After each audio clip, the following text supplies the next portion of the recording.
Takulandirani ku AMTV Malawi kuchimake kwa nkhani zenizeni. Ngati nkhani imeneyo kuno kulibe, dziwani kuti nkhani imeneyo ndi yabodza.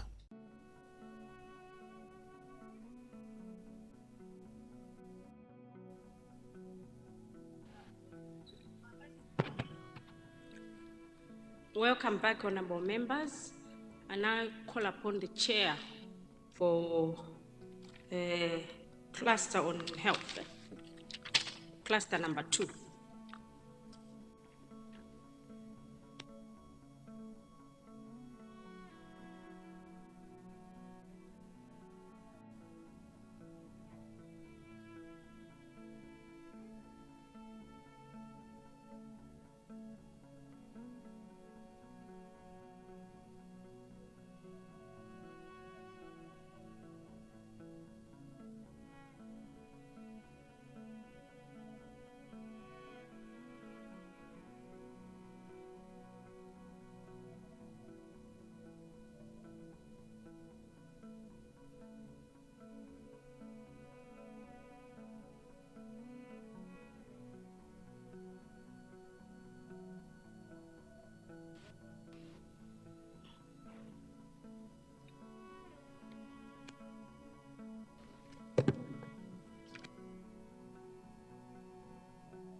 Madam Speaker,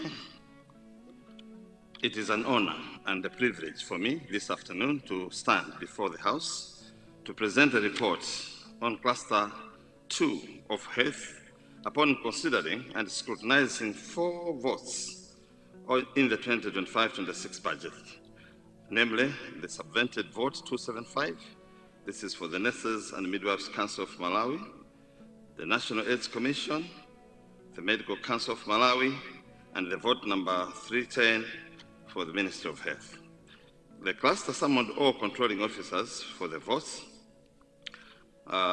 indicated above for a roundtable discussion on their allocations, particularly focusing on their performance in the previous financial year and the plans for the financial year ahead.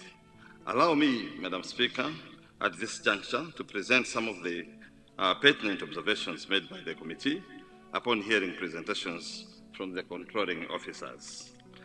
Subvented vote 275, Nurses and Midwives Council of Malawi. Madam Speaker, the Nurses and Midwives Council of Malawi has been allocated 245.9 million kwacha in the draft 2025-26 budget, representing a 26.2% decrease from the previous year's 332 million. The committee noted that all allocated funds cater for pension contributions only, with no public funds directed towards any of the Council's programs.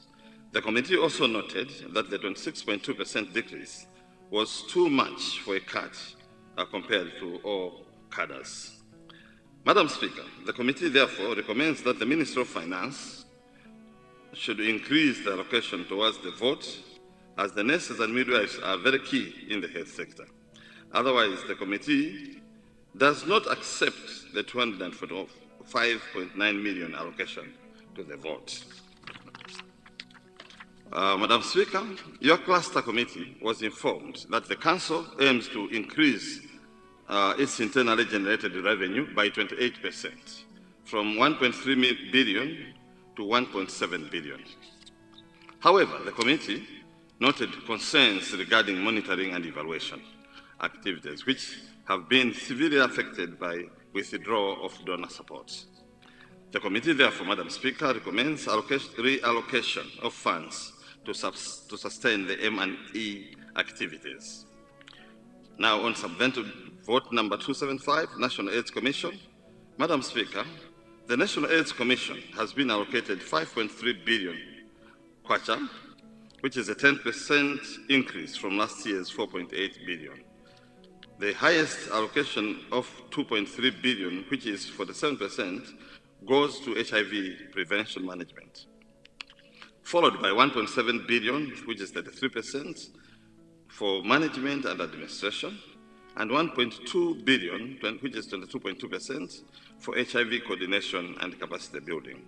Madam Speaker, your cluster committee was further informed that the Commission runs 2 donor-funded projects. Number 1 is the CDC-funded project with a budget of $413,318 USA, focusing on adolescent girls, key populations, and quality improvement.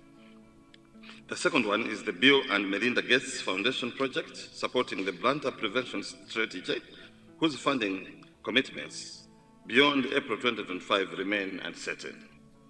Given the withdrawal of the USAID, Madam Speaker, the committee noted that the government had not addressed financial gaps towards the programs and projects that were being funded by the United States aid. The committee therefore strongly recommends that the Ministry of Finance allocate an additional $600 million that the Commission requests to support crucial activities under the National AIDS Commission. On subvented vote number 275, which is Medical Council of Malawi, Madam Speaker, your cluster committee noted that in the 2025-26 financial year, the Medical Council of Malawi has been allocated 271.4 million kwacha, an 18.3% increase from last year's 229.7 million.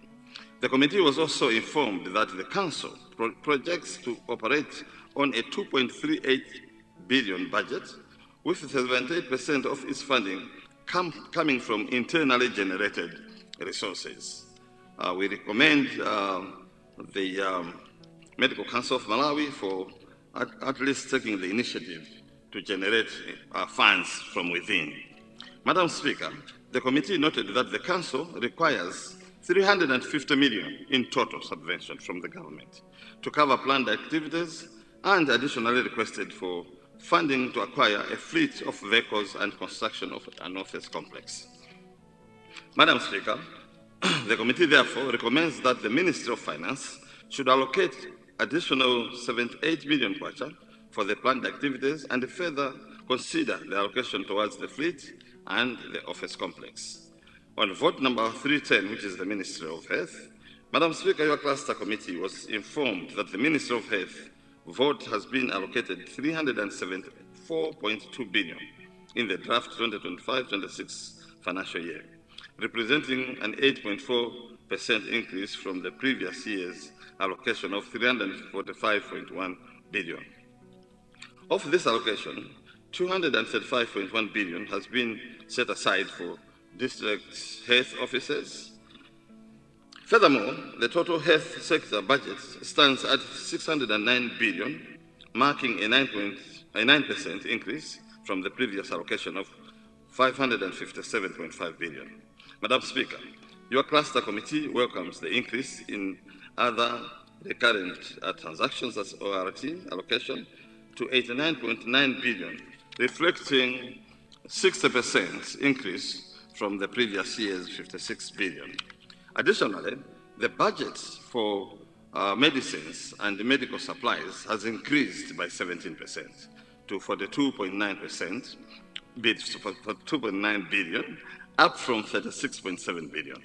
However, the committee is gravely concerned that no allocation has been made for the blood budget in the 2025-26 financial year. Madam Speaker, the committee therefore strongly recommends that the Ministry of Finance funds towards the blood budget. It is a serious omission, and we believe as a committee or cluster that the blood budget should be financed. Madam Speaker, the committee further noted the significant impact of the USAID and the CDC funding freeze of US dollars 145.6 billion, which has heavily affected the health sector, given that 85% of the health budget relies on donor support, with only 15% coming from the government. Madam Speaker, in terms of hospital allocations, the committee noted that from the Ministry's ORT budget, central hospitals have been allocated 62.5 billion, with Kamuzu Central Hospital receiving an allocation of 23.75 billion, which includes the cancer center for operations and drugs. And this comes to a total of 4.7 billion kwacha. The committee remains concerned that the budget allocation for the cancer center remains unrealistic, leading to the diversion of Kamuzu Central Hospital's budget to cover shortfalls at the cancer center. The committee observed that the cancer center alone consumed 10 billion worth of drugs from 1st April 2024 to date, straining Kamuzu Central Hospital's budget.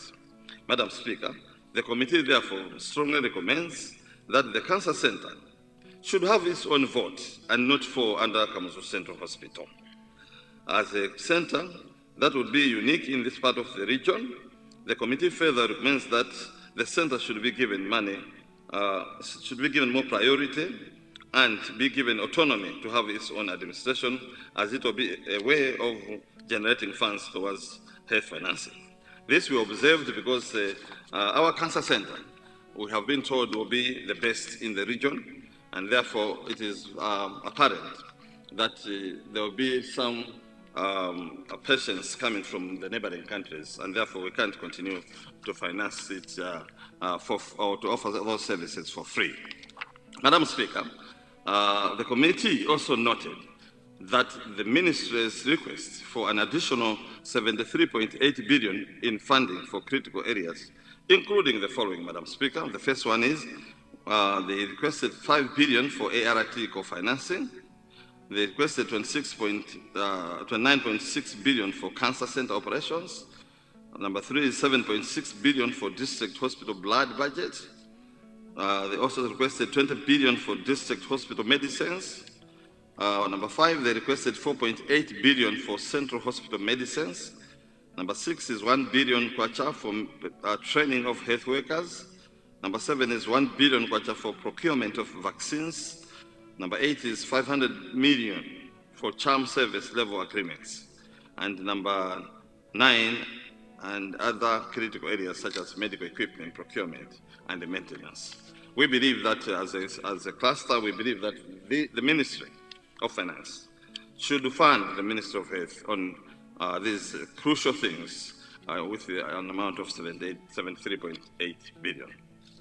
Madam Speaker, the committee further noted that Central Medical Stores Trust projected sales at 75 billion, a 38% increase from last year's 54.5 billion. However, the Ministry's quantification of medicines and laboratory items for the 2025-26 financial year stands at 138 billion, while the drug budget is only 63 billion, leaving a deficit for the Central Medical Stores of 75 billion. Additionally, the committee raised concerns over accumulated debt amounting to 41 billion as of 31st of December 2024, comprising of 30 billion for district health offices, 11 billion for central hospitals, and 2 billion for charm and other health facilities. This debt stems from delays in funding disbursements by Treasury and the National Local Government Finance Committee in the 2024-25 financial year. Madam Speaker, the committee therefore recommends that government should allocate more resources to the national drug budget to fill the 75 billion deficit towards the drug budget. The DHOs should receive adequate drug budget to avoid incapacitating the operations of central medical stores. And government must settle the accrued arrears to allow central medical stores to capitalize on its supplies. There's been outcries in this House, Madam Speaker, that people go to health facilities and they are just given a note to go and purchase drugs from stores around. We don't want that, and we as parliamentarians, Madam Speaker, are under pressure because of inadequate drug supplies.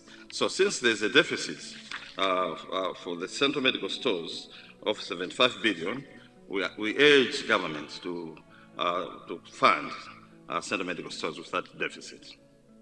In conclusion, Madam Speaker, as I wrap up, allow me to state that I have left out some of the areas that the cluster committee scrutinized and noted that they indeed needed additional funding as well, as the attention of the Minister of Finance because of time constraints.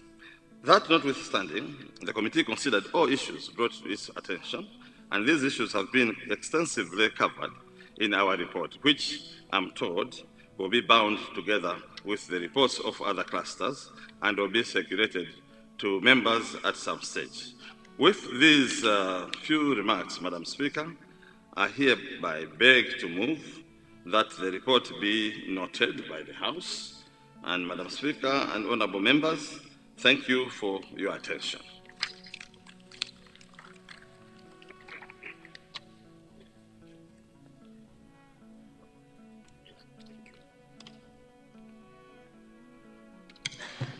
Thank you, Honorable Chair for Cluster Number 2, Health.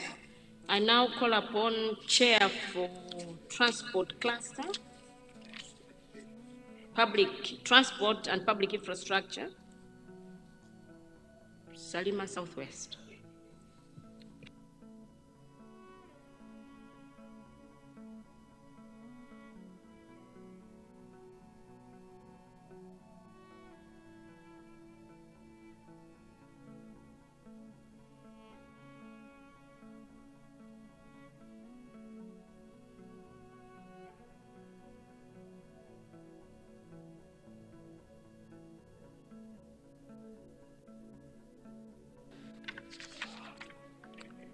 Right, Honorable Speaker, Madam.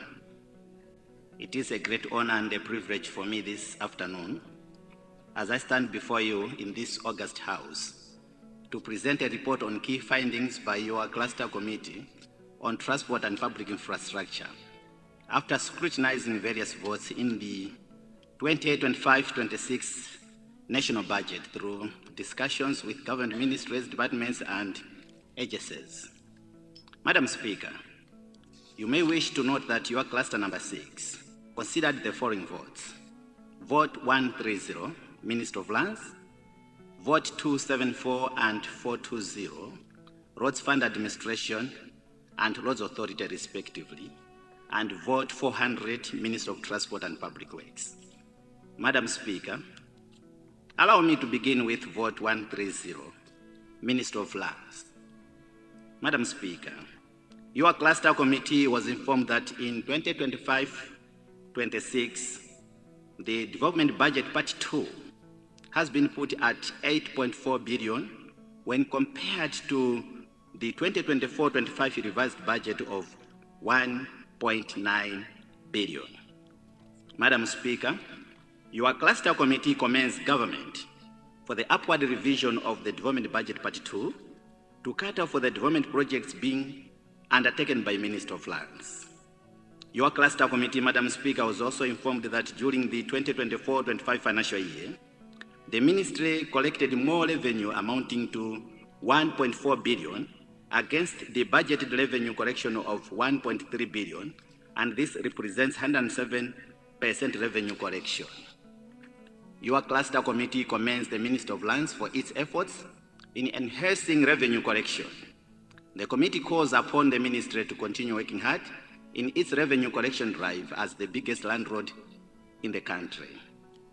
Madam Speaker, your cluster committee was informed that in the 2024-25 budget, 17.0 billion was approved for rentals on tenancies against the budgeted amount of 22.0 billion. This, therefore, means that the ministry will be in 5.0 billion rental arrears to be paid to its landlords. The committee was also informed that following the devaluation of the local currency, most landlords are asking for a revision of rent charges for their housing units. Your cluster, therefore, Madam Speaker, raised a big concern that the ministry is spending more resources in rentals, yet the ministry is one of the biggest landlords in the country.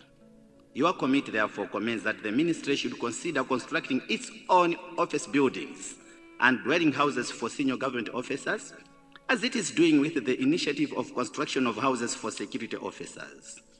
Meanwhile, your committee recommends that Treasury should fund the rental shortfalls. Your cluster committee, Madam Speaker, was further informed that during the 2024-25 financial year, the ministry had encountered, in some instances, delayed funding for the 10,000 houses projects of security officers. Your committee, Madam Speaker, calls upon Treasury to improve in funding of public infrastructure projects so that these projects are completed on time and handed over to the intended beneficiaries. Your cluster committee, Madam Speaker, was informed that the country is making good progress in international boundary demarcation and reaffirmation exercise with neighboring countries such as Zambia. Your committee, Madam Speaker, commends the government for the initiative, as this exercise is a very important exercise to the country and the African Union.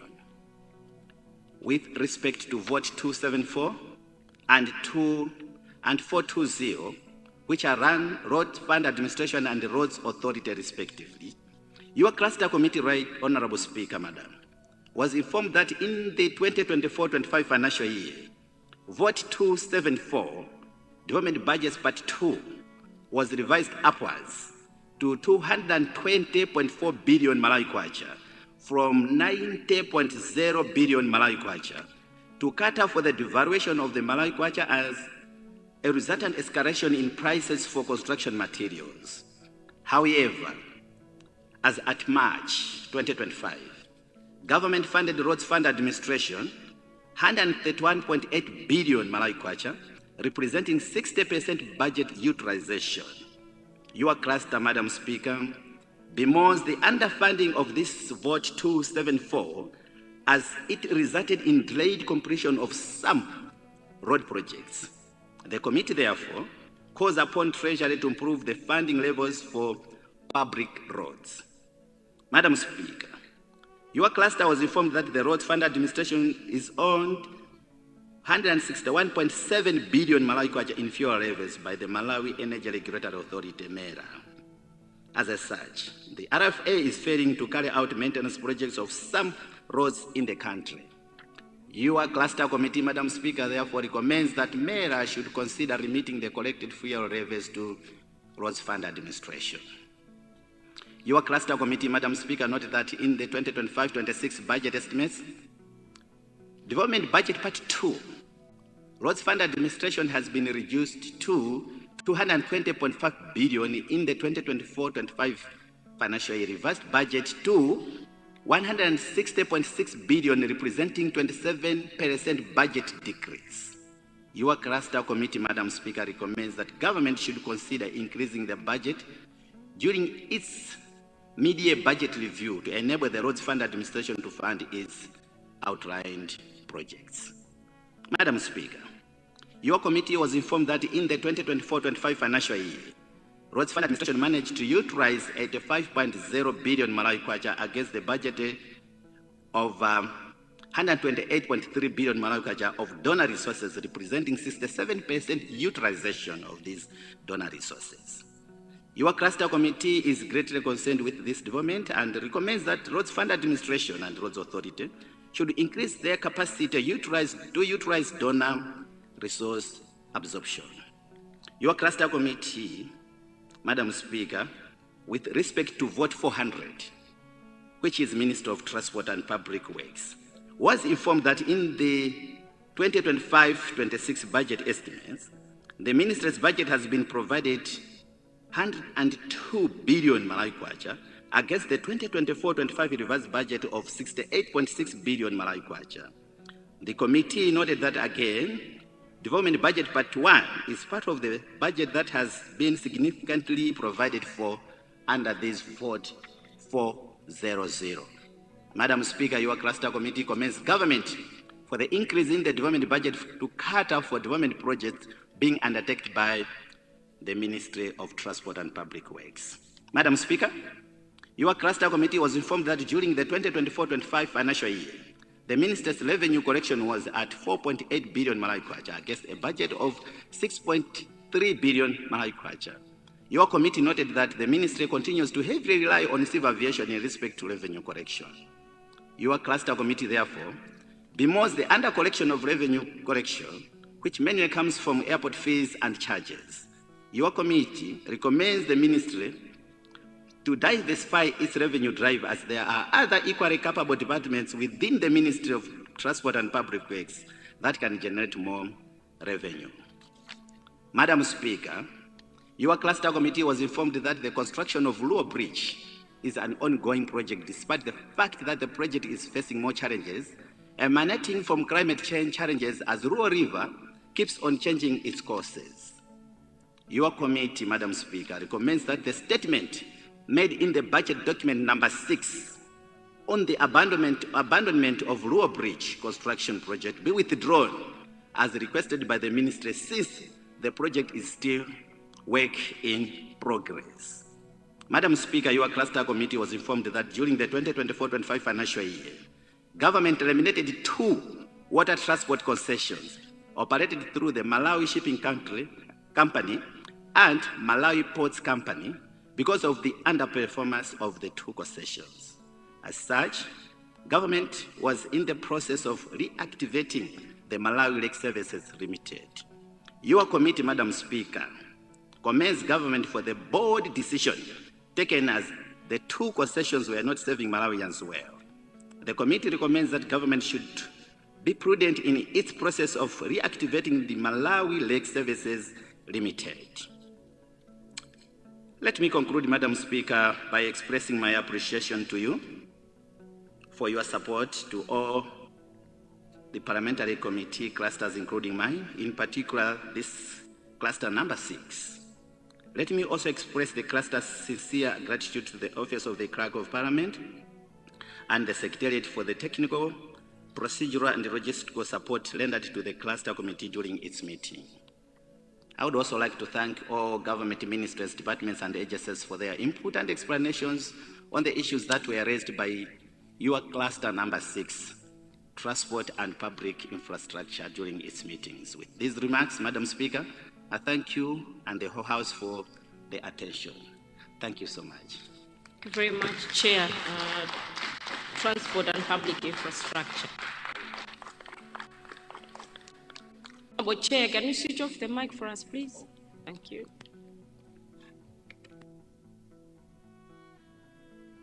A person who is ready?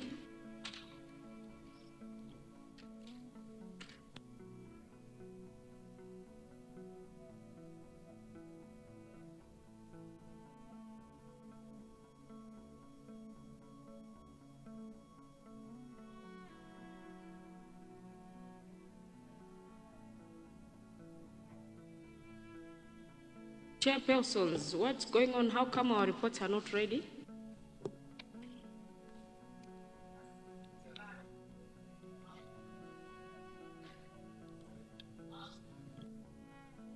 Can we make sure we have all the reports ready by tomorrow, please? Chairpersons, we had 2 weeks. I don't see why we should not have our reports ready.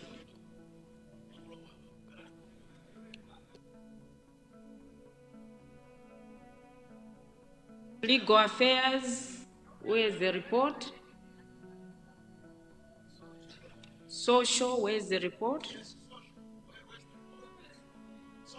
So can we have the reports tomorrow, please? Honorable Member for Deja South, you are rising.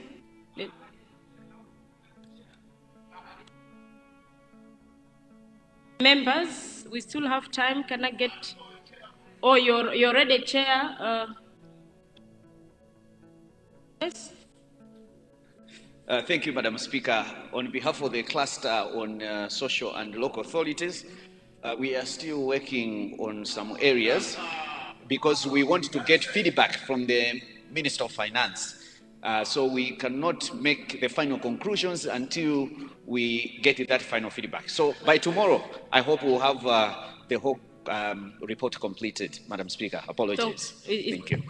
So finance or the staff from Minister of Finance?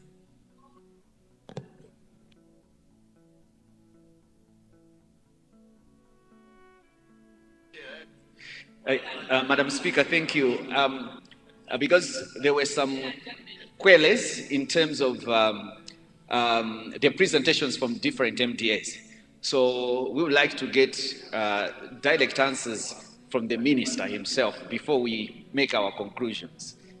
That's how it's a discussion because we want to see some adjustments on some budget lines. Thank you. Because I expect the minister, if you present it here, the minister should be able to respond here. That's what I would think is the procedure. Yes, Honorable Minister of Finance. Madam Speaker, you are 100% right. I wanted to provide some clarifications. The essence why cluster leaders make presentations, and we are eagerly taking note, is that towards the end of everything, we'll be able now to respond. So I hope the best way would be they make a they present a report, and then at the very end, we'll provide the summation in terms of responses to all the reports that will be presented. So I think that's the clarification, Madam Speaker. You're very right, Honorable Minister. Honorable Chair, can we please get your report tomorrow? If there are any issues you raise, the minister is here. He's going to take note, please. Legal Affairs, can we have the report ready tomorrow? I don't want any excuses tomorrow. We have no reason. There are 8. Can I have the list of those that have not, please?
So, Chair, for these cluster committees, I need the reports to be ready tomorrow.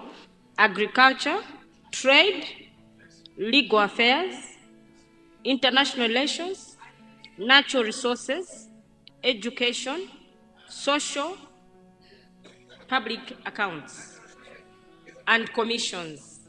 Can we have the reports tomorrow, please? Thank you. Can we get members on the floor who would like to debate? Honorable Member for Nchisi South, you're rising. Oh, thank you very much, Madam Speaker. On behalf of Agriculture Committee, we are assuring you that tomorrow, that is Agriculture and the Natural Resources Cluster. Tomorrow, cluster number 1, which is Agriculture and Natural Resources, we have actually the largest number of stakeholders. We had close to 30 stakeholders, and it's the only cluster that finished its work last week, Friday. But Full 2 weeks. So the report will be ready tomorrow, Madam. Thank you.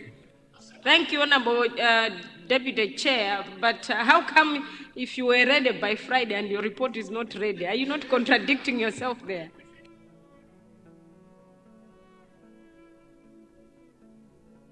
Very much. It should be ready tomorrow, please. Yes, Honorable Member for Mwanza Central, you're rising to contribute. Madam Speaker, good afternoon. Madam Speaker, today, 17th March in 1952. Are you rising? Is it a point of order? You want to contribute, or you are standing in for a chair? What do you want to do? Madam Speaker, can I do the precursor and the preamble?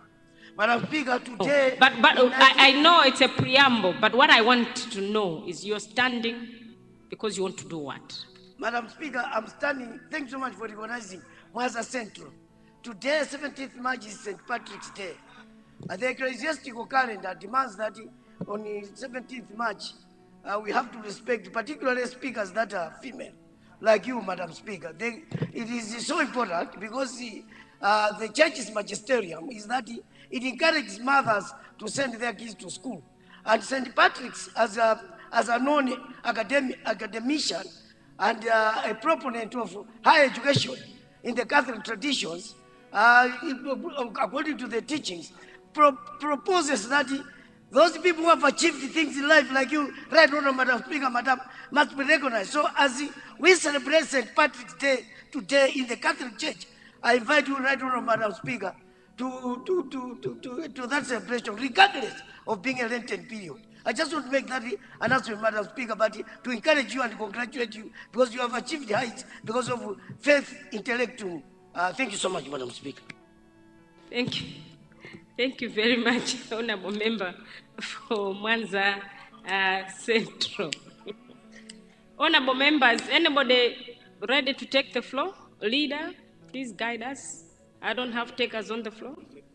Honorable Speaker, when you have members of parliament who have traveled all the way from their constituencies after doing a very good work in the clusters meeting, you could actually see that most of them are still putting it together.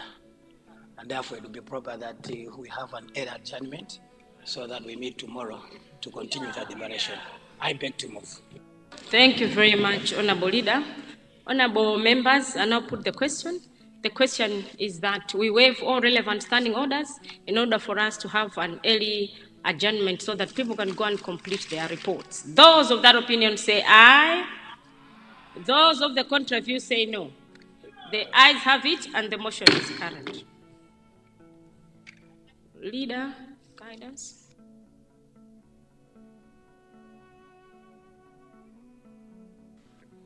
Right Honorable Speaker, tomorrow we'll start with normal day as questions regarding members of parliament asking questions to honorable ministers. But later on, after a break, we shall resume with cluster reports from committees. Thank you so much, Honorable Speaker. Thank you very much, Leader. Honorable members, it is 16 minutes to 5. I now adjourn the House to tomorrow, 9:30 a.m. House adjourned, and good night. Osaiwala kupanga subscribe ku channel ya AMTV Malawi.